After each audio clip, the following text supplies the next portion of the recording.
శివుడు అంటే ఎవరు? విధ్వంసదేవుడా? లేదా ప్రపంచాన్ని నడిపించే శక్తియా? ఈ ప్రశ్నకు సమాధానం ఒక రహస్యంలో ఉంది. హిమాలయాల్లో శాంతంగా కూర్చున్న యోగి కళ్ళు మూసుకున్నా అతడే విశ్వాన్ని నడిపిస్తున్నాడు. ఆయనే మహాదేవుడు. శివుడికి 3 కళ్ళు ఎందుకు? 2 ప్రపంచాన్ని చూస్తాయి. 3వ కన్ను సత్యాన్ని చూస్తుంది. అది తెరుచుకుంటే అజ్ఞానం నశిస్తుంది. శివుడి తాండవం భయంకరంగా అనిపిస్తుందా?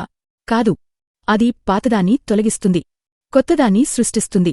తలపై గంగా, జటలో చంద్రుడు. ఇది అలంకారం కాదు. ఇది శాంతి.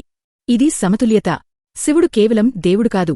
మొదటి యోగి, మొదటి గురువు, ప్రపంచానికి ధ్యానం నేర్పినవాడు, శ్మశానంలో నివసించే దేవుడు. కాని ఎందుకు? జీవితం తాత్కాలికం అని గుర్తు చేయడానికి, భయం దాటే ధైర్యం ఇవ్వడానికి. శివుడు మనకు చెప్పే సత్యం ముగింపు అంటే అంతం కాదు, కొత్త ప్రారంభం. నిశ్శబ్దంలోనే అసలైన శక్తి ఉంది. మీరు ఆ నిశ్శబ్దాన్ని అనుభవించారా?